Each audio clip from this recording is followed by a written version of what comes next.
This is the second episode of the series. If you haven't watched the first episode, then click the link in the I button to catch up. Regina and Rosalia think about the day as they all make their way to the top. That terrible day, Rosalia's parents died. The mobile fortress as a whole was attacked, and the kids and people who couldn't fight had to hide. They hid in a safe place, but still they hear the fight, including the bombs going off and the effects of the battle. In fact, their light goes out and then comes back, all of a sudden. It's not a surprise that the little kids are afraid and try to support each other. They talk about things that don't matter, and then they fall asleep. The next day, when the fight is over, the shelter door opens, and they goes to see the outside. When they come out of the shelter, they see that the city has been destroyed, and almost all of the nobles who fought in that battle has died. Rosalia falls to the ground and starts crying right away as she thinks about her parents. Regina tries to comfort her, as they both think about what awaits them future. At present, they're taking Leo to the 7th mobile fortress. From afar, Leo sees the buildings and asks them what it is. Is that where they were going? Then they told him how important the fortress is to them and how they kept it safe. In fact, Rosalia says that they are protecting it and that she would do anything to keep the fortress safe. She can't hide her responsibilities any longer. When they finally get to the fortress, after seeing the fortress up close, Leo thought, it's much bigger than it would be. There's more to it than that. He calls it an island, but they tell him that their fortress is actually a giant floating island and not really on the ground. They're trying to push it toward the ocean, so that they can attack the void from behind and win the battle, which they have already done. Rosalia gets a call saying that she sent the kids information to the government. Leo saved her life when she was almost dead, so she was already under his wings, even if they didn't take him. Leo has no idea what they are talking about. He has no idea what they mean with their words. He then asks them to explain more.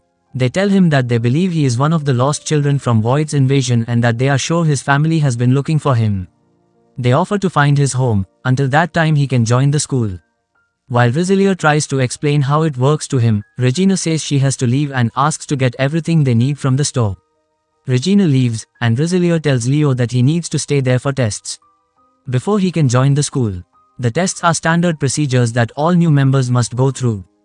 The school is where young kids are trained to fight and protect the city in exchange for being given great powers by the gods to defeat voids. Then the school would give them a new start in life. After her short speech, she tells him to go inside and says she'll meet him after tests in front of the gate. Then she rides off on her bike, and he walks into the building. There are many things that worry him. Before he fell asleep about 1,000 years ago, things were really not going as his planned. People have come a long way, there have been many cultures and growths.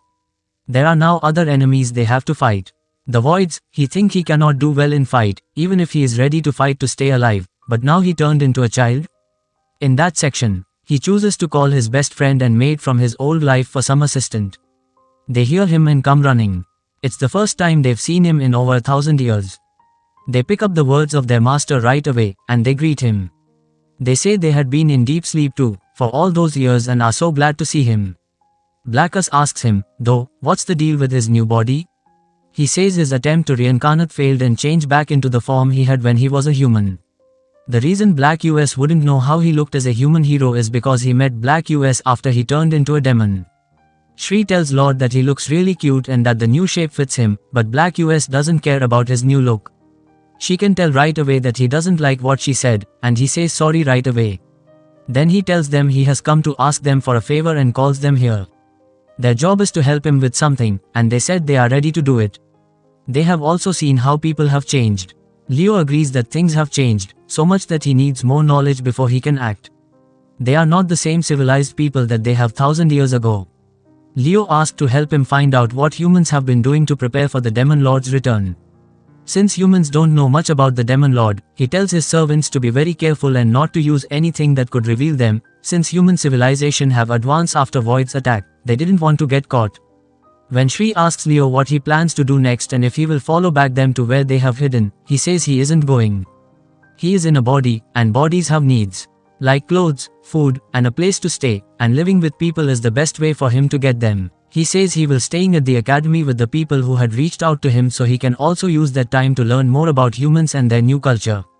He ordered them to gather knowledge about humans after they leave, then he sends them away. He goes into the hospital to take his test. The first door he goes through leads to a room with long pipes all around it. He's not sure what the room is for or why the pipes are there. All of a sudden, water from one of the pipes falls on him. But when he walks through the door, the lights get brighter, and red lights start to show up. The system also makes a loud noise, and he is very holy. The noise stops, though, and the light turns off as it should. He walks out of the door and into the next one, not knowing what else he will find. But that's the end of the process because he now has his ID card. In front of that door, that's when Rizalier comes up behind him and takes the card from him. She says, the card would be proof of who he is until he is fully accepted by the government. But she needs to make a note of the card so that she has a clear record for when she turns it. She takes a picture of the card and gives it back to him. Then they walk back to her bike. She feels a little weak, so she needs to rest at home, before going back to her training. She tells him that she hasn't woken up her power yet and that she plans to keep training and fighting until she does. He doesn't understand why the gods would share such great power. She offers to show him around the area. As they ride through the city, he notices how happy everyone is. He remembers that the city is supposed to be at war, then why everyone is so happy. When he asks her why the city looks so calm, she tells that the mobile castles are safe and only the most skilled warriors are sent war to make sure that voids don't attack them. Then he sees the academy's main building and the building is really, really big. She promised to show him around the government and tells him that this building is the city's main armed group live and where all of their direct orders come from. The look on his face isn't what she's expecting. The building is so big that she expects Leo will be shocked. She also tells him that everyone who sees it for the first time is always very excited. But he is thinking about how to get into that kind of building without losing the fight. As she shows him around the building, he understands why they had a training room, but why they had a library, a dance hall, and even a bathhouse. Then she shows him his class where he would get all of his lessons. He didn't know why a school would have a dance hall while kids who don't play would get bored. Then she answers the same way and agrees that they need to have fun when they get super tired. They begin to walk to the room. She shows him the dorms for girls, and he sees that every woman who walks by compliments him on how good he looks. This makes Rizalier tell him that he would be popular. Their fun trip quickly went bad when Rizalier met a senior she doesn't like. For some time now, the senior had been flirting with her. That day he asked her what she was doing with the child and if her weak company was now taking care of kids. Then he reminded her that she will be kicked out of school if she doesn't awaken her power soon and tells her if she wants to join his platoon and become his toy. This way she can stay at this school. Because she says no to his offer and turns to leave, but he gets angry and pulls her hair. Seeing this, Leo gets mad and scared the guy with his power, so he bows down to Leo's feet. The senior won't give up, so he pulls out his weapon, but another senior stops him and tells him not to use his powers as it isn't allowed at school, and he's also breaking the rules by going to the girls' dorm. Then he walks away in a way that is embarrassing. The woman then asks Rizalier about her mission and notices Leo and starts measuring Leo for his uniform. Meanwhile, Rizalier feels weak once more. Sally stops by the tree for a while, then they continue the trip. Later they get to Risalier's room. In the end, other dorms Leo has seen on his way look a lot younger than this one. She tells him that the school is built on merit and that the only way to get a nice room is to be one of the smartest people there. Regina is already asleep when she gets there, so she takes Leo to her room. And Rizalier suggests him to take a bath. She asks him if he would like to join her platoon. Her squad is weak because she isn't awakened his powers yet, but she needs to stay at school. He is scared when she walks into the bathroom and sees him naked. She treats him like a big sister, so she offers to help him wash his hair with shampoo. He agrees her to wash his hair. She tells him that every platoon will be all over him because of his healing power. She says she won't be mad if he doesn't come with her because she wants them to stay friends. She doesn't know that Leo plans to join her. He tells her she doesn't need to be at that school because he doesn't trust other people to help her. She feels helpless. She knows she can't defend herself, in danger. But she also wants to protect people. Then she passes out. Leo pulls her on close and has her mouth on his vein.